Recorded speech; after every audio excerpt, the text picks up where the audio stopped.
Abra sua Bíblia no livro de Atos, no seu capítulo 20, no seu verso 35. Livro de Atos, este livro que é marcado e muito bem colocado como o início da igreja, o início desta igreja como corpo de Cristo, principalmente nessa condição, e selado pela unção do Espírito Santo de Deus. E no livro de Atos, existem várias passagens que nós utilizamos, inclusive esta, para falar sobre finanças. Temos várias outras palavras que também utilizaremos e textos que utilizaremos, mas eu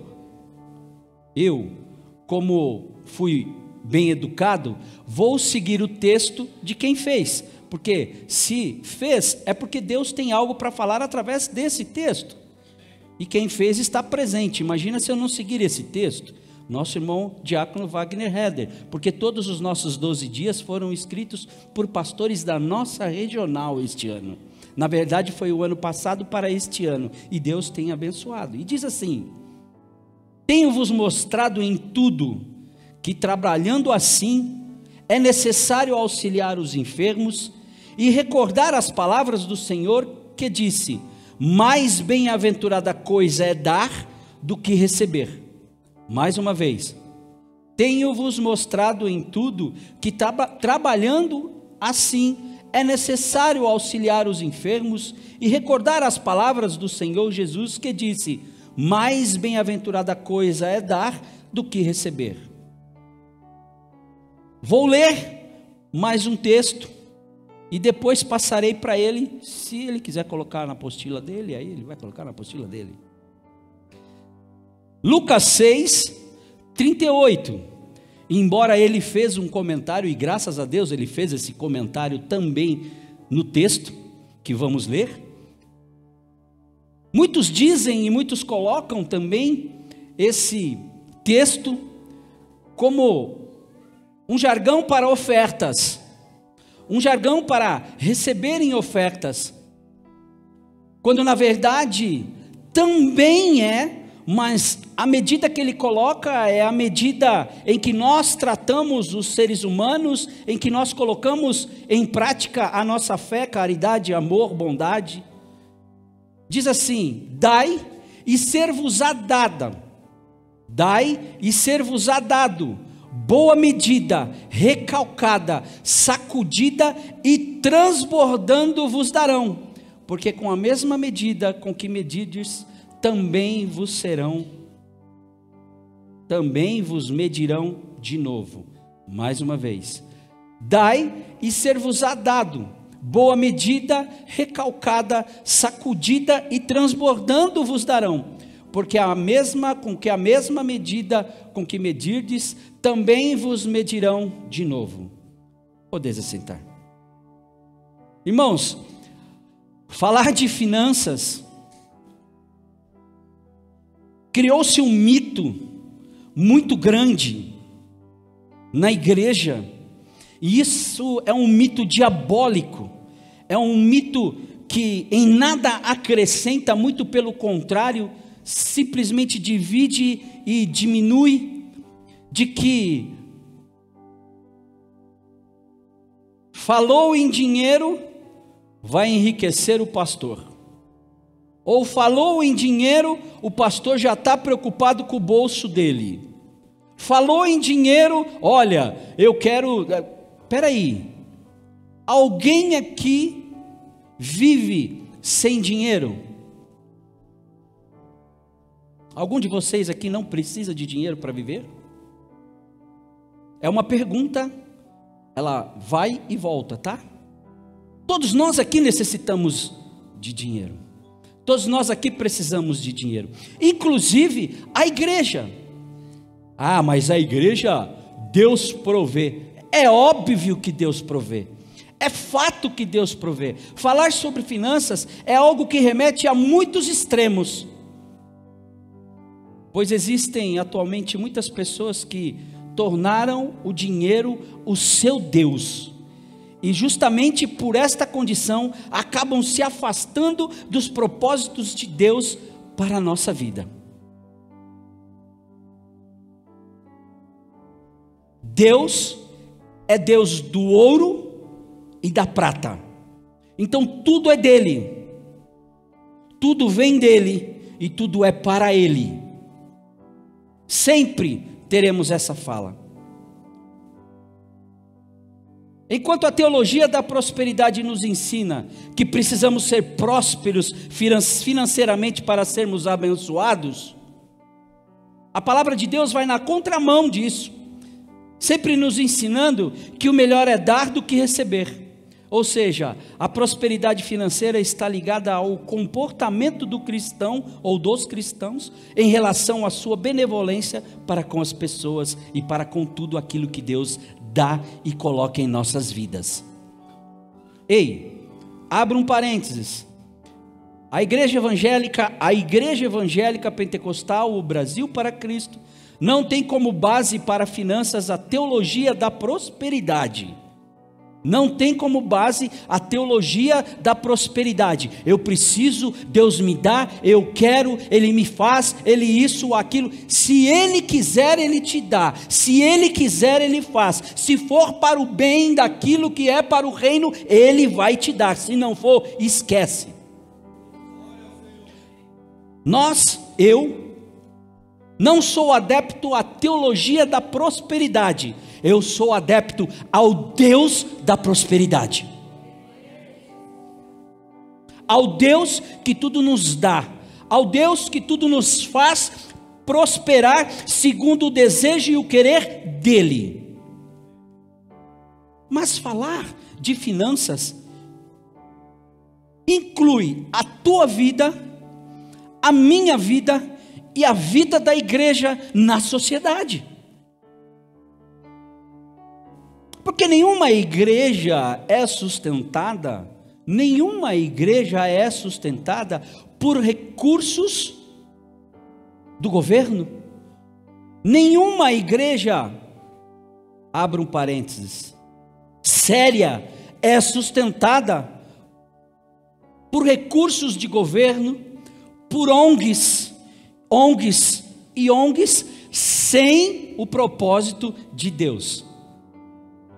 Agora, as outras e demais coisas que acontecem, irmãos, cada pastor prestará conta da igreja que o Senhor colocou no dia em que ele for prestar conta. Então eu presto conta a vocês aquilo que falo hoje aqui. Não tem mal nenhum em ter dinheiro. Não há mal nenhum em ter dinheiro. Muito pelo contrário, quanto mais você tem, mais Deus te dá para você ajudar. Foi lido hoje no Salmo 37. Empresta e nem quer saber mais de volta. Por quê? Porque Deus supre.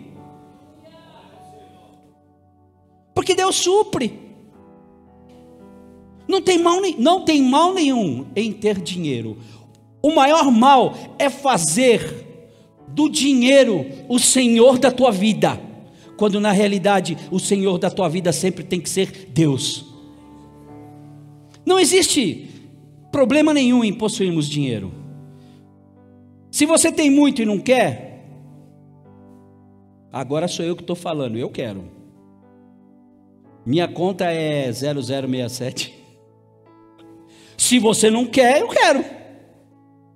Alguém aqui, não vou nem falar nota de 200, porque a garopa ali é meio difícil achar, né? Alguém aqui pega uma nota de 100 e rasga? Hã? Não, então você precisa de dinheiro. Você quer. Nota de 200 então, quem tiver, dá um glória bem forte aí. Viu? Ele estava dormindo, quando ele ouviu glória, ele falou glória. Então não tem problema nenhum, não há nada errado. Mas o problema é quando o nosso coração, quando a nossa vida faz faz dele o Senhor, porque o apóstolo Paulo, em 1 Timóteo, no seu capítulo 6, no versículo 10, vai dizer: porque o amor do dinheiro, e não o dinheiro, o amor do dinheiro é a raiz de todos os males, e alguns nessa cobiça se desviaram da fé, e a si mesmo se atormentaram com dores. Aqui está dizendo que o dinheiro é a raiz de todos os males? Depois você pega em casa todas as versões possíveis e imagináveis, você vai ver que o amor do dinheiro, o amor que você tem, se o amor for maior ao dinheiro do que o amor que você tem a Deus, já está errado. Para por aí.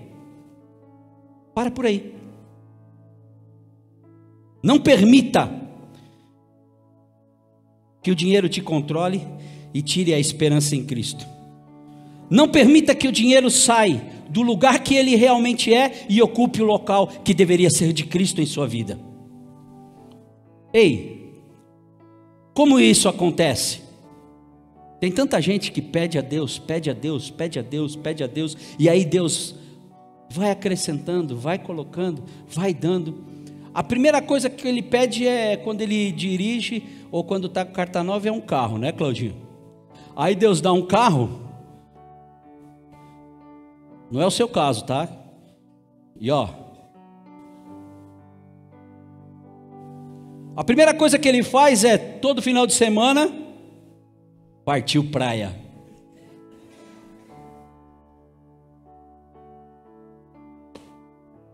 Queria o carro para quê? Para o seu bel prazer e se esquecer das coisas de Deus. Deus abençoa.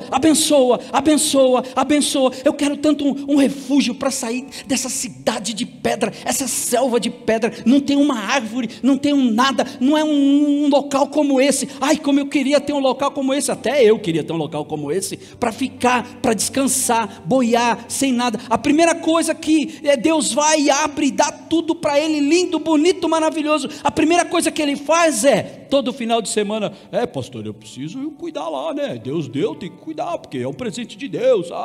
E não vem mais na igreja. O que está acontecendo? Onde está o seu coração? Aí está o seu tesouro. Se o seu coração está no dinheiro, o seu coração não está em Deus. E se não está em Deus, Deus não cuida. Deus não cuida. Não adianta, Deus não cuida. Outra coisa,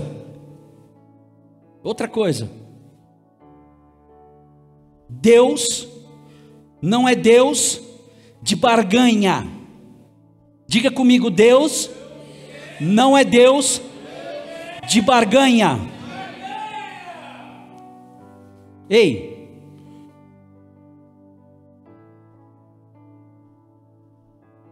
Deus, eu vou dar aqui, tá?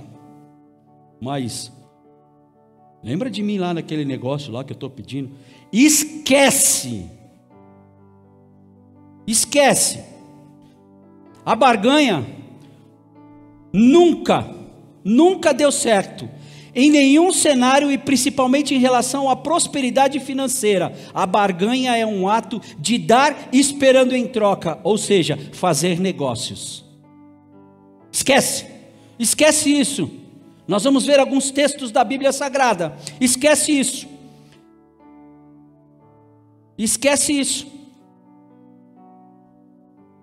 O texto que nós lemos, Lucas 6,37: dai e ser-vos-á dado, medida, boa medida, recalcada, sacudida e transbordando, vos darão ao vosso, de novo, tudo aquilo que nós lemos, porque com a mesma medida que medirdes, também vos medirão de novo. E aí eu estou colocando a medida relação a finanças, que também é um espaço que se abre. Se nós formos ver etimologicamente, o texto como ponto a ponto, palavra a palavra, em muitas partes ele vai dizer A, em outras partes ele vai dizer B. Dê e ser-vos-á dado. Dê o quê? o que você tem. Dê o quê? O que você tem.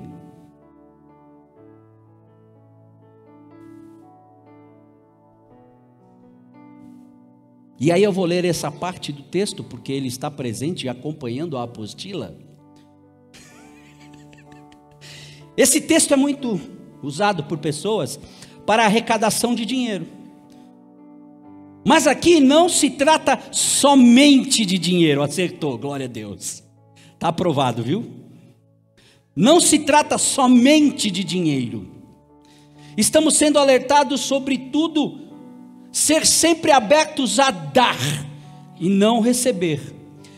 Tanto que no versículo 35 desse mesmo capítulo ele diz: amai, pois, aos vossos inimigos, e fazei bem, e emprestai sem nada esperardes, e será grande o vosso galardão, e sereis filhos do Altíssimo, porque Ele é benigno até para com os ingratos e maus.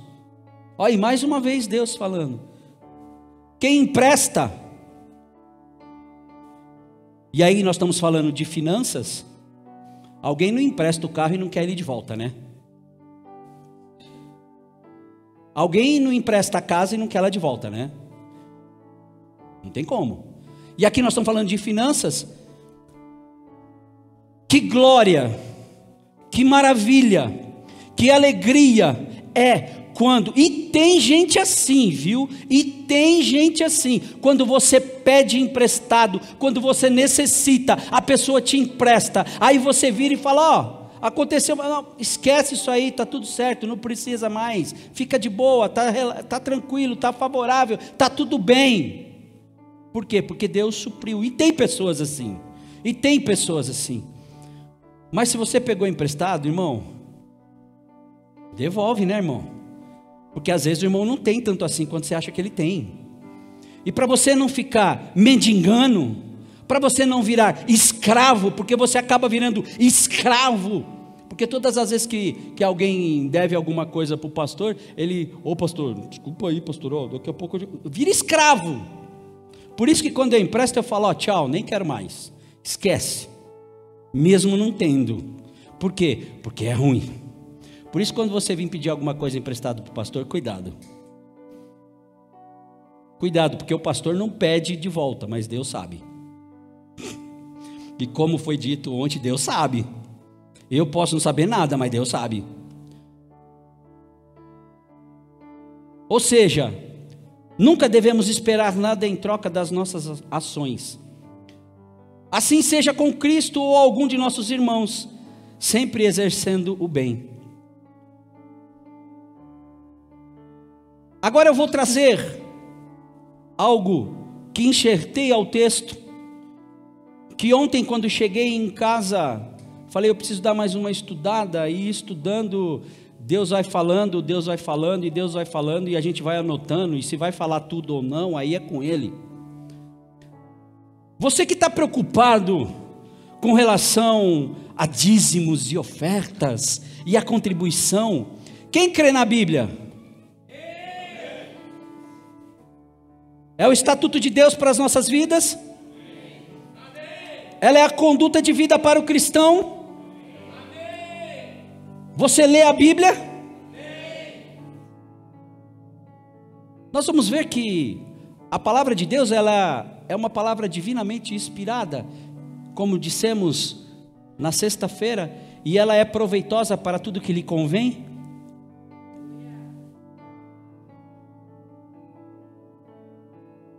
A primeira menção da Bíblia Sagrada sobre dinheiro, e não é dinheiro em espécie, porque até então, naquela época não existia dinheiro em espécie, existia ouro, existia prata, oh glória a Deus, existia bronze, existia fazendas, existia bois, existiam gados, existia azeite, existia trigo, e isso era moeda de troca, não existia real, mas calma Alexandre, deixa o real para depois, não existia euro, não existia dólar, não existia real, não existia libra, eu li nos seus lábios ali agora, não existia libra, real vem depois, real vem depois, Não existia, não tinha moeda de troca. A moeda de troca é quanto peso em ouro você tem, troco. Quanto em litros de azeite você tem, então eu troco, eu pego, eu vai aquilo. Então. Mas a primeira vez que faz menção da Bíblia Sagrada, em em Gênesis 14, 19, um homem, segura, não põe na tela ainda, segura, olha aqui, ele já pôs na tela e não soltou da tela, segura e não põe na tela, ele não consegue tirar, tirou, para os irmãos não ficar olhando lá, mas presta atenção, quem crê no Deus de Abraão? Se você não gritar, ele grita, tá? Se você não quiser ouvir o grito dele, grite mais alto. Quem crê no Deus de Isaac? Quem crê no Deus de Jacó? Calma, Toninho, senão você vai ficar ruim. Mais baixinho, cuidado. Calma, Toninho, com todo amor e carinho, Deus abençoe. Então, a primeira vez que foi dito isso e foi feito isso, foi de um homem que é o nosso pai na fé, Abraão. Vocês conhecem a história de Abraão? Vocês já ouviram, já assistiram, vocês leem, sabem de tudo isso, que na guerra dos 5 reinos e dos 5 reis, acabou que Abraão também teve que estar no meio, ele estava no meio ali, e aí o que ele ia fazer? Ia guerrear, não ia? E Deus fez um jeito e uma forma em que ele não precisou nem guerrear, quase guerrear, mas venceu a batalha dos 5 reinos, e tudo que havia ali, os despojos, que eram as riquezas, as espadas, tudo, eles pegaram de volta. E a primeira coisa que ele fez, quando chegou até o profeta, olha o que ele fez, agora sim, Gênesis 14, 19, e abençoou quem? O profeta, e abençoou quem? O profeta, e a casa do profeta, e todos aqueles, a casa do Senhor, tá? Estou dizendo a casa do profeta, Senhor, tá? Porque senão vai falar que abençoou a casa profeta particular, mas naquela época não existia particular para o profeta vivia na casa de Deus. Então tudo aquilo ele abençoou e disse: bendito seja Abrão do Deus Altíssimo, o possuidor dos céus e da terra, bendito seja Abrão do Deus Altíssimo, o possuidor dos céus e da terra, e bendito seja o Deus Altíssimo que entregou aos teus inimigos nas tuas mãos, e deu-lhe o dízimo de tudo. Alguém pediu para Abraão dar dízimo? Alguém pediu?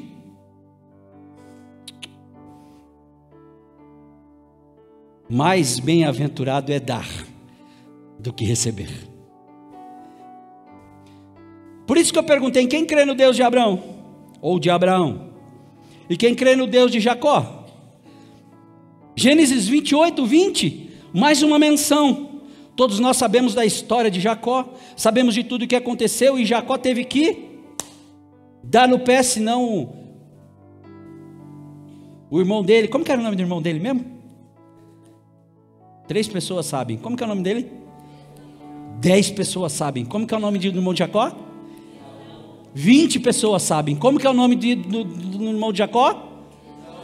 50 pessoas sabem, como que é o nome do irmão de Jacó?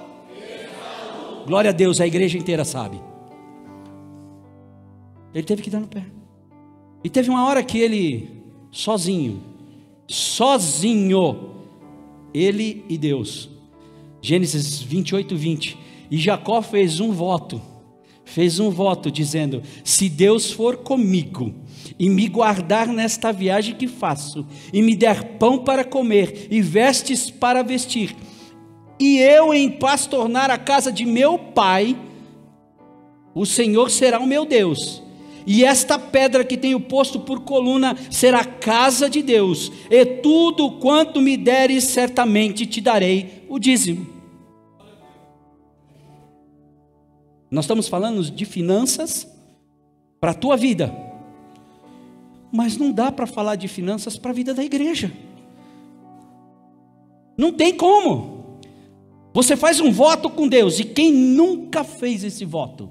Deus, eu quero um emprego bom, eu quero ganhar bem, Eu quero sustentar a minha casa, sustentar a minha família e sustentar a tua casa, sustentar as missões, sustentar os missionários, sustentar a igreja, que é uma missão muito forte. Aí Deus vai lá, chega trincando em você, te abençoa. Você começa a abençoar. Você começa a abençoar. Só que existe uma condição que eu estava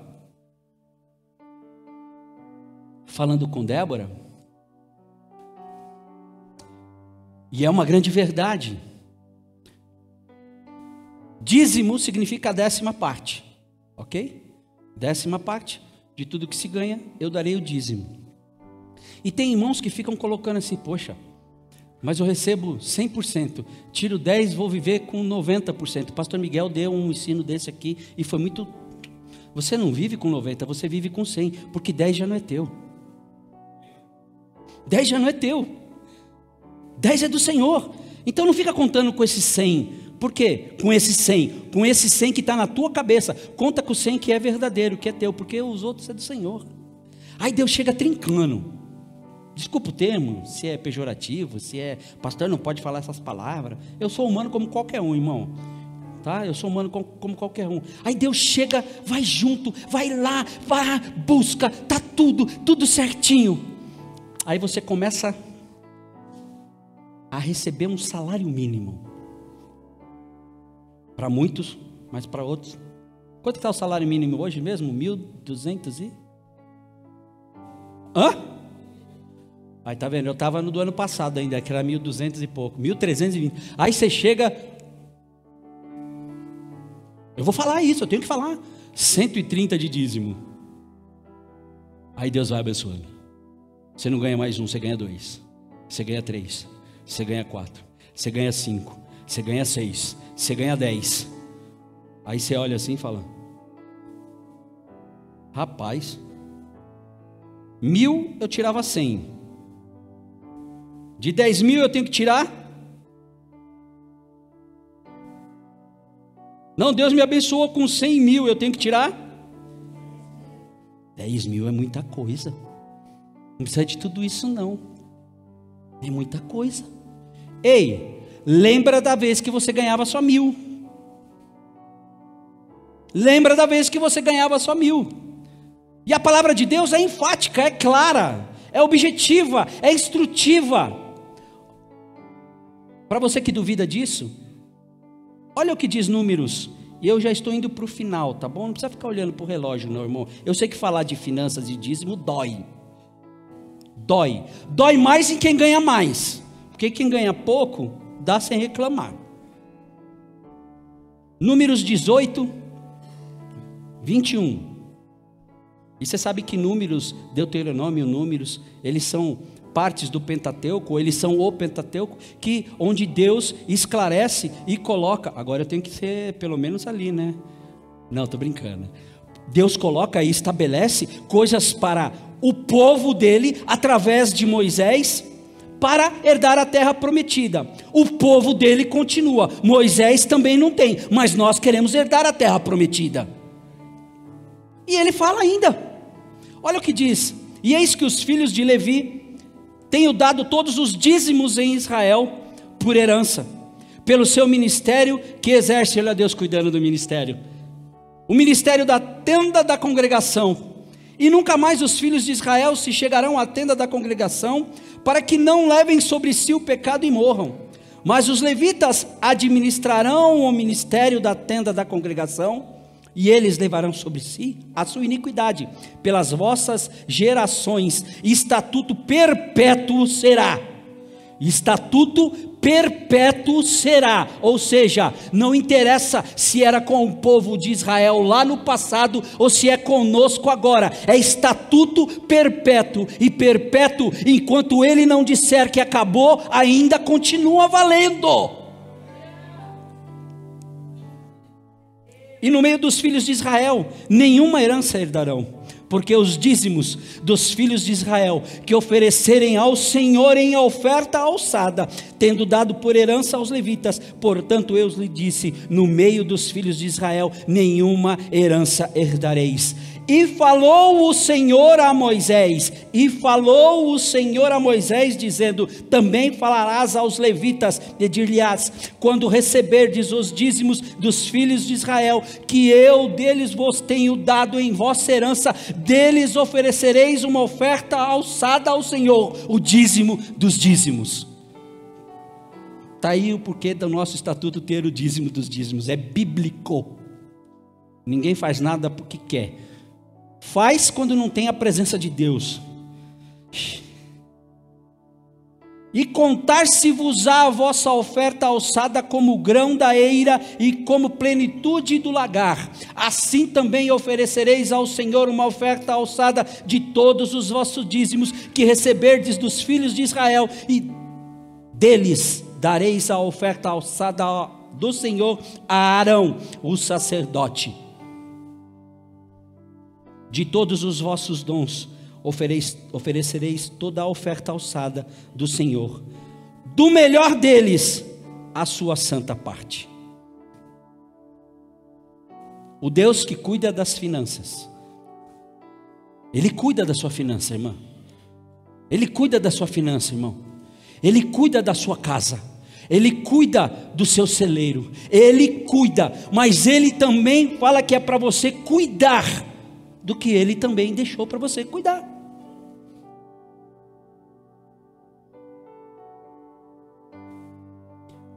Só para que os irmãos entendam, e eu coloquei isso um pouquinho mais adiante, o próprio Paulo vai dizer em Hebreus 7, que eu não vou achar aqui, então não é para eu dizer, ele vai citar essas mesmas palavras, ensinando a todos aqueles que ali estavam, ou seja, a Bíblia ainda não estava escrita, mas vai indo, e o próprio Paulo já tinha essa instrução, e explicava a todos, e nós temos esta instrução, e explicamos a todos os irmãos. Muito obrigado. Achou? Quem escreveu a carta aos Hebreus? Quem escreveu a carta aos Hebreus? Há dúvidas quanto a isso, mas pelos dizeres, pelos manuscritos, pelas falas, pelas expressões, dá-se a crer que Paulo também escreveu a carta aos Hebreus. Dá-se a crer. Então, como não tem nem sim nem não, eu já dei que é Paulo, que ele já escreveu bastante mesmo, vai mais uma para conta dele. Olha lá, está tudo ali, você pode marcar. Tem um caderninho ali, se você não pegou o caderninho, tem um caderninho para você anotar, tirar foto. Então não vem dizer para mim que é só no Velho Testamento, não, porque no Novo Testamento também está escrito as mesmas palavras, e o próprio Jesus Cristo disse: eu vim para cumprir a lei e não para desfazer da lei. Então, queridos,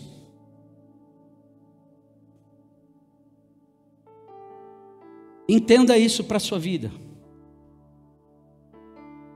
Não há mal nenhum em ter dinheiro, não há mal nenhum em ter guardado dinheiro, em se guardar dinheiro, não há mal nenhum em ter e aplicar para que você possa ter uma vida melhor daqui para frente, ou quando você se aposentar, ou coisas desse tipo. Não há mal nenhum, é um direito seu,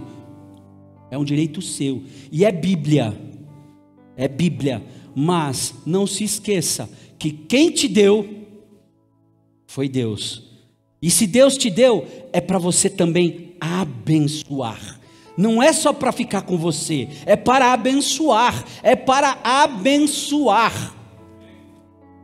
Mas houve um tempo, e esse é o final de todas, e agora é que eu acho que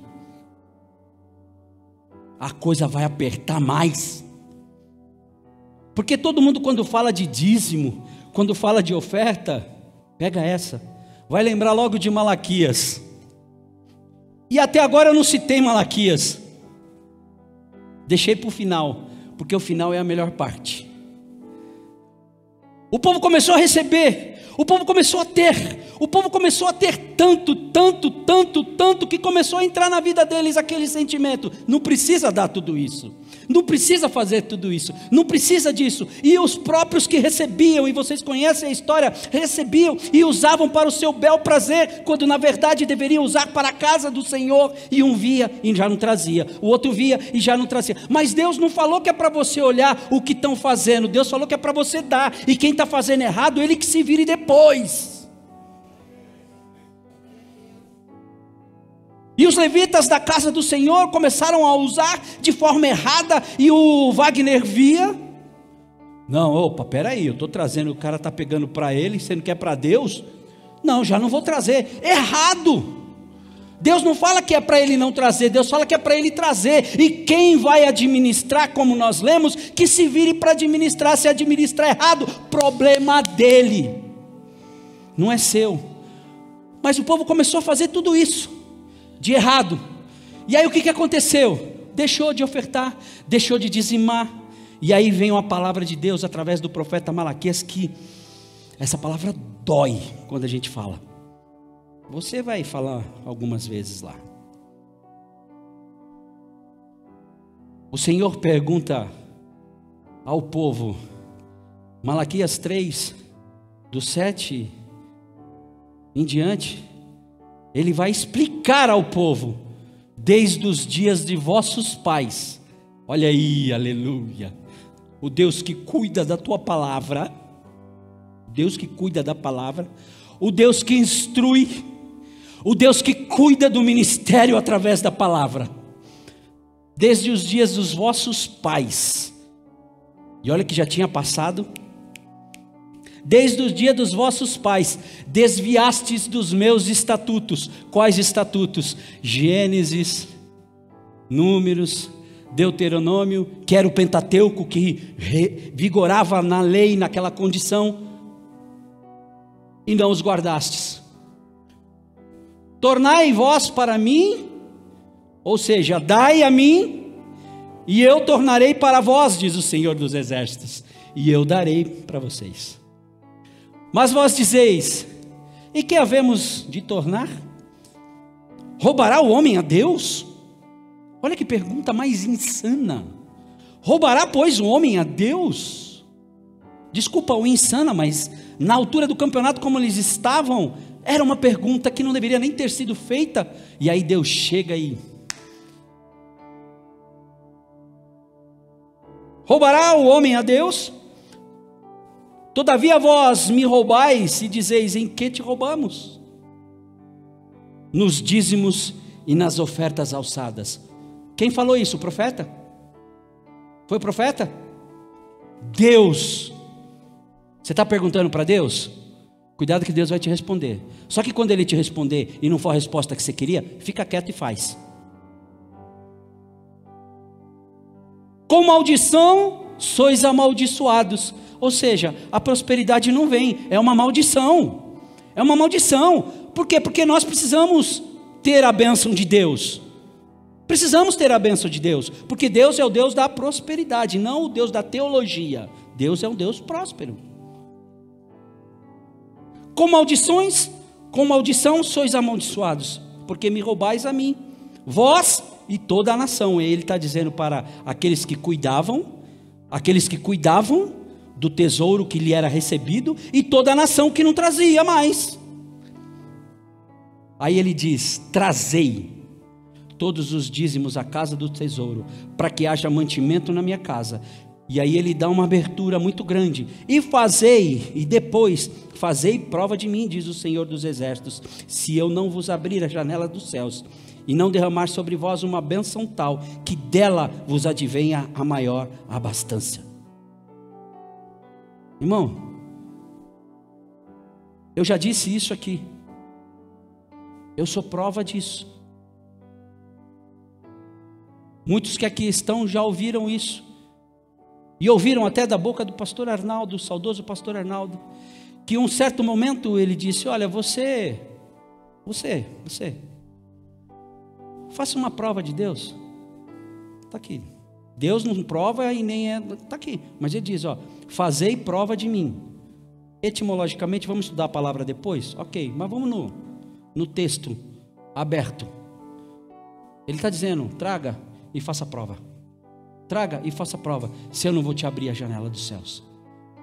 Em um determinado momento ele disse: irmão, você é dizimista fiel. E eu sei que teve irmãos aqui que também já fizeram. Você é dizimista fiel, mas faça uma prova. Comece a dar o dízimo de quanto você quer ganhar, não de quanto você ganha. Eu comprei a ideia. Eu dizimava X, passei a dizimar 10% a mais do X, porque eu queria ganhar mais. No mês seguinte, o valor do dízimo que eu dei foi o que eu recebi. Eu falei, não é que o negócio é bom mesmo? Aí eu quero ganhar mais. Quem não quer ganhar mais? Até a hora que eu falei assim, Deus, tá bom, eu sei que é verdade. Podia ter continuado, né? Podia ter continuado.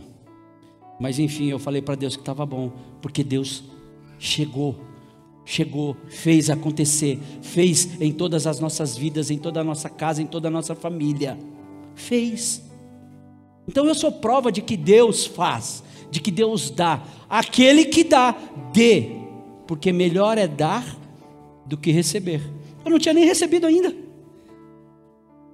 E todos vocês conhecem a minha história, e todos vocês sabem um pouco da minha história. Que possamos ter o nosso coração alinhado em sermos iguais a Cristo. Em sermos iguais a Cristo. Igual no quê? Cumprir a lei. Ser igual a Cristo ao quê? A igualdade nos reflete ao amor em exercer a caridade. Praticando a caridade. Mesmo com as finanças pequenas, tenham muito amor e alegria em dar do que receber. Que o nosso Deus, ou que o nosso coração egoísta, seja a cada dia trabalhado em Deus para exercer a caridade, incluindo financeiramente também. Porque todo mundo quer receber bênção. Quem não quer receber bênção aqui? Quem quer receber bênção? Melhor. Quem quer receber bênção? Todo mundo quer receber bênção. E o que a gente faz com essas partes que nós lemos? A gente pula? Não, isso aqui eu não vou ler não. Não tem como pular. Não tem como deixar. Que Deus abençoe a tua vida. Abençoe a tua casa. Abençoe as tuas finanças. Abençoe o teu celeiro, que você possa receber a libertação, do sentimento do amor ao dinheiro e ter o amor a Deus que provê o dinheiro para a sua vida. Que possamos ter um coração generoso, sentir alegria em ofertar, pois aquele que dá com alegria, não por imposição, aquele que dá com alegria, dizimar com alegria, porque nós recebemos o salário com alegria, também ofertamos e dizimamos com alegria.